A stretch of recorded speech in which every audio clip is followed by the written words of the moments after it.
Welcome back to Ox Tools. I'm Tom. So today we have a little slightly different project. We have a problem from a local viewer, Chris Anderson out of Manteca, and he's building the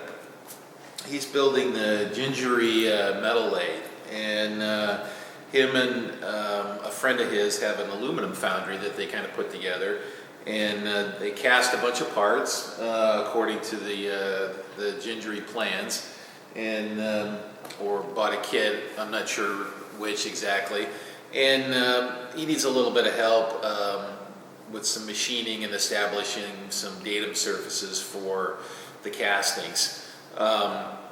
Anyway, Chris and I gone back and forth on email a few times, and we're going to do a little horse trading here. So I'll help him get some of his castings kind of cleaned up so that he can do some assembly work, and he's helping me out with something too. So anyway, this will be kind of a quick one, and we'll go through the process and show cleaning up some of these surfaces and setting them up in the machine. And getting him kind of straight with the world, and we'll get Chris going on his Gingery lathe there. So I think that's how you say it, Gingery? Yeah, Gingery. That sounds right to me anyway, looking at it. So I think that's about it. I got some ideas. I've looked at the castings, and I'll show them before and after machining, so we'll get a good look at them. So let's get going. All right, so here's the parts that showed up in the box that Chris sent me.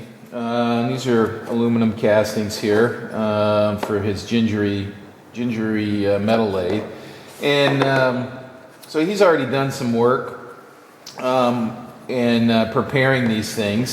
This is the compound slide here. I guess it goes in here like this, and now that's your compound slide, and this would be the cross slide for the machine. And then this is the carriage for the machine. So they stack up here in some meaningful way here. Oh yeah, so it'd be like this, and then this is part of that right here. So they kind of stack up like that. So this is your compound, and then you can swivel. Here's your cross slide in and out, and then here's your longitudinal here, okay, or your Z-axis for the machine. So what we're doing is, and I've marked some of these surfaces in the manual. They're saying to scrape these or file and scrape into to fit them. So anyway, Chris has found that scraping is slow, tedious work. So what we're going to do is give him a little head start here and machine some of these surfaces so they're true, and then he can do the final fitting and the fine scraping that needs to or that wants to happen here. And he's already kind of done one here and put it together a little bit. So this one we're not doing anything on this one here, but these two guys here, we're going to do a little bit of work on those. And to do that, we're going to use the can you see it in there? Yeah, you can see it. We're going to use the mini pallet system here to kind of hold these parts because they're rough castings, so there's no good way to kind of hang on to them. So sometimes the best is just to pin them down. So that's how we're going to do it.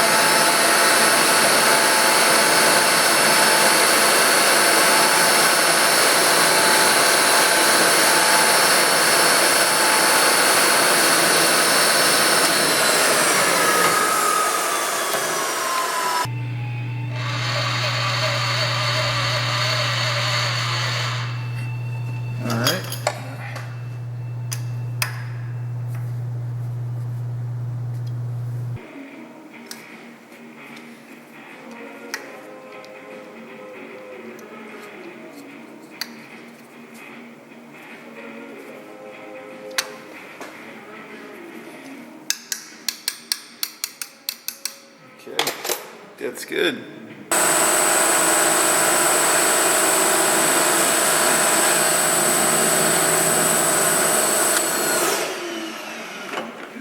All right.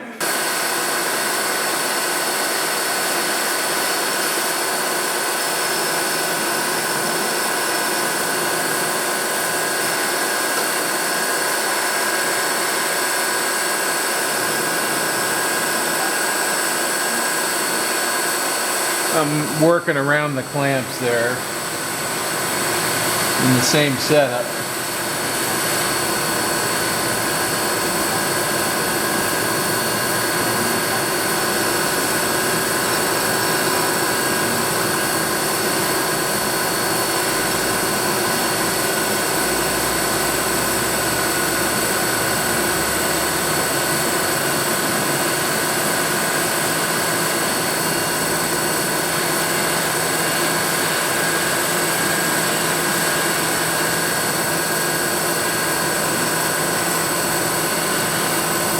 Okay, so we're just going to do these little high spots that were left under the clamps there.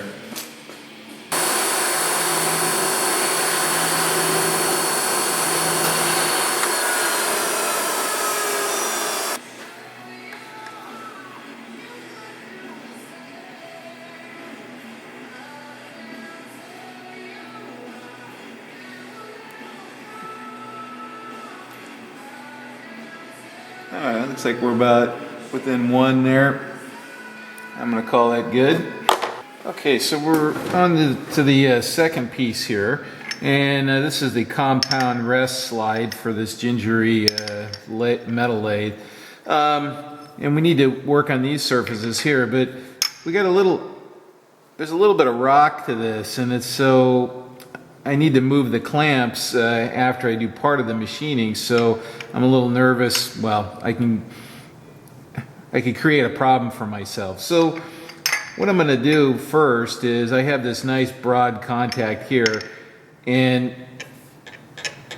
it sits reasonably on that. So what I'm going to do first is I'm going to hold it down on this side, and I'm going to create a nice flat back on that by just dusting that off a little bit, so that I have something good to sit on here to do the second operation. It's one of the tricky things with castings. I kind of don't want to machine that, so you know, holding this, well, actually maybe we can do something a little different there. Well, let me think about it a little bit here too. So I kind of don't want to machine that because you know, that's a nice cast surface and it'll be different than that now. So I think I'm going to rethink that a little bit. All right, so this is one of those kind of weird indicating jobs where you have to kind of average things out. I think I'm pretty good there. And I'm only holding down right now here. So I want to tighten these two clamps up, but there's a hollow underneath here, so I need to support it. And so I got my little wedges out here, and I'm going to slip a wedge under here. But what I want to do is when I tighten that up, I want to have an indicator on here too, so that I know that if I'm pulling that out of alignment. So we're going to use a different indicator on that edge there, and then snug those clamps up.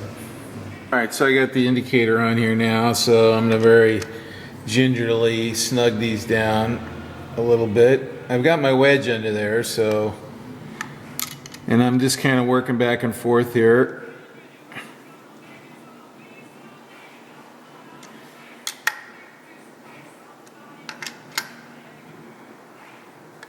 Okay, wedge is snugging up, my indicator's not moving.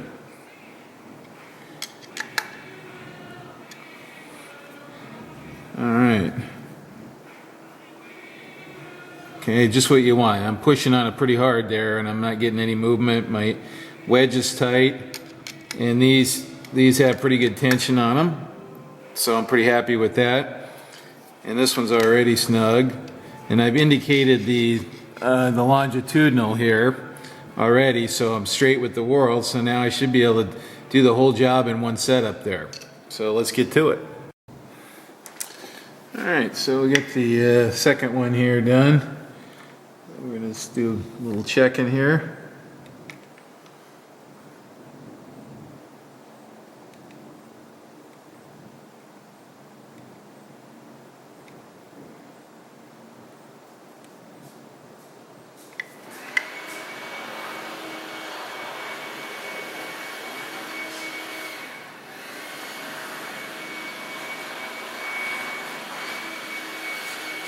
whenever you're doing a depth measurement with one side, you got to take the measurement a bunch of times to make sure you know what you're getting here, because it's really easy to lever it up and not get an accurate measurement. So looks like we're within one easily. So, and then I'm going to check the width here, and this is going to be a caliper dimension.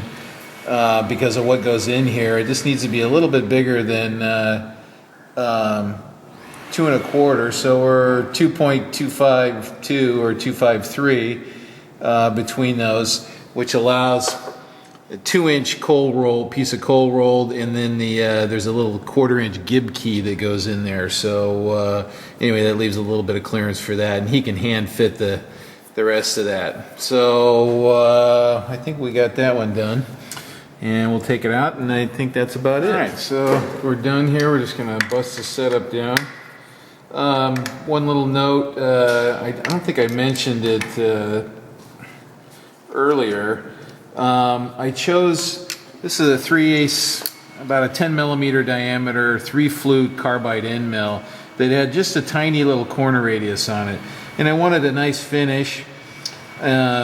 And carbide, because there's still some bits of sand in this in the casting here, and I wanted it to you know, if it ran into any little pockets of sand or particles or whatever, it wasn't gonna wear the end mill and mess with my finish. You know, we're trying to get a nice smooth finish there so that it acts like a proper slideway there. And then I didn't monkey with the that side of it. We have the as cast finish there, so I was kind of going back and forth trying to decide how I was going to do that. All right, so we'll pack these up and ship them back to them.